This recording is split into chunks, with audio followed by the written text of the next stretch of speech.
We're here today with David Weck, the creator of the Bosu balance trainer, to talk about some simple tips for balance training.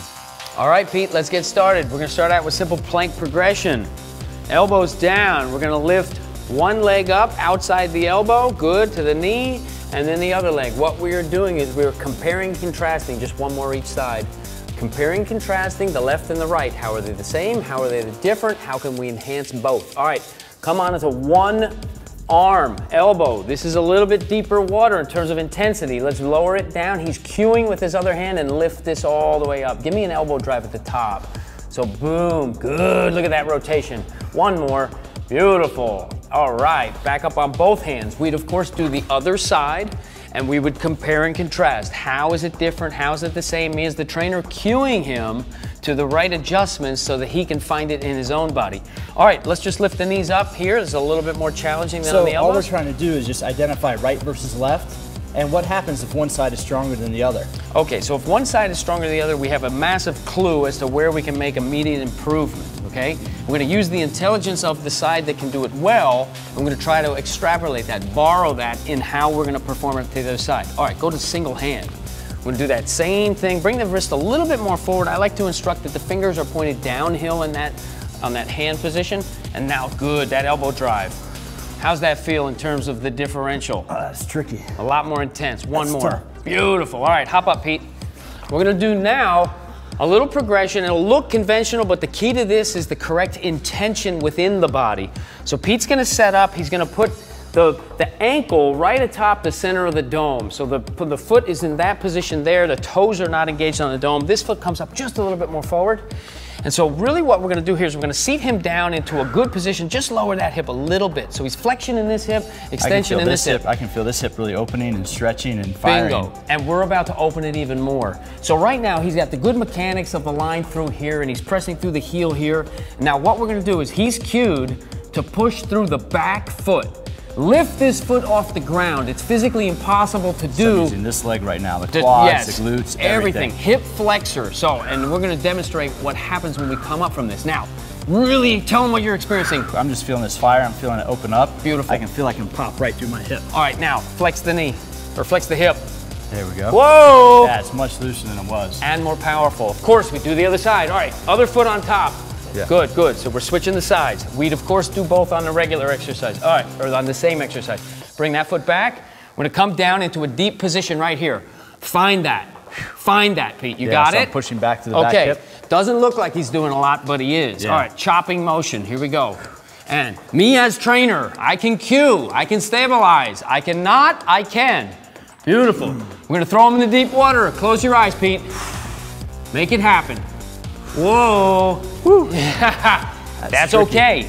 We fail our way to success. We keep it controlled, and then we push the limits progressively. Beautiful. One more rep. One more rep. And nice. Tell them what you felt. Woo. I can feel everything opening up. When you go into one leg like that, you really correct the asymmetries. I can definitely feel that one side is stronger than the other, so by focusing on one side, I create that optimal balance within the body. Exactly, and you walk and you run one foot at a time. Hop up on top of the platform. All right, this is before it is even available. This is the Power Stacks riser from Bosu. It is our newest special treat. Grab the outside handles, boom. And it rises the Bosu ball, it stabilizes the Bosu ball, and it's filled with water to give us this fluid resistance. Pete's gonna take it up overhead, and he's just gonna do a shifting side to side motion. So shift it side to side, shift it side to side. Good, you can hear the water fluid. This is about 25 pounds. It's all the way from 5 pounds to 33 pounds. Now I want you to project the hips out. Okay, so you're gonna make it much more of an oblique. Yes. Yeah, man, that weight shifts, that's a huge difference. Yes. As soon as that weight starts shifting, I can really feel the difference between the shoulders, so that I can identify the balance issues there. Exactly. Now, how do these compare? Yeah. Always inside out. All right, give it to me. Last one, Pete. Last one to join the fun. That's a lot Sandbell. tougher than it looks. Catch it, swing it back to me, and back. Boom. There you go. Boom. Good, That's good. Now, look at his feet, the slight minor adjustments that he's got, right? Boom. And so the idea is we're trying to link like the hips with the shoulders here. Boom. That's exactly right. Connect it all and make it all very efficient. Of course, we would do both sides of the body if we were in an actual real session. We did a right-left balance comparison. We also did a stable-unstable comparison. So we are always training both sides of the body, always with the foundation of balance, because that will support everything else. Well, I've always wondered, where did you get the idea for the Bosu balance trainer? How did you come up with that? Well, it stemmed from a bad back and an injury that I sustained to my back and sports performance. So injury rehabilitation and then enhancing my athletic capacity. That's what led to the idea, and the rest is history. Now, real quick, I've heard that we hear a lot of things about rules, what you can and can't do.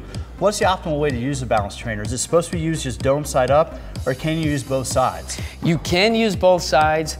It's really a matter of what is appropriate. A professional skier or an Olympic skier, they can use it in ways that your conventional middle-aged person who hasn't exercised in a while. So it's really up to you as the trainer to dose out what's appropriate.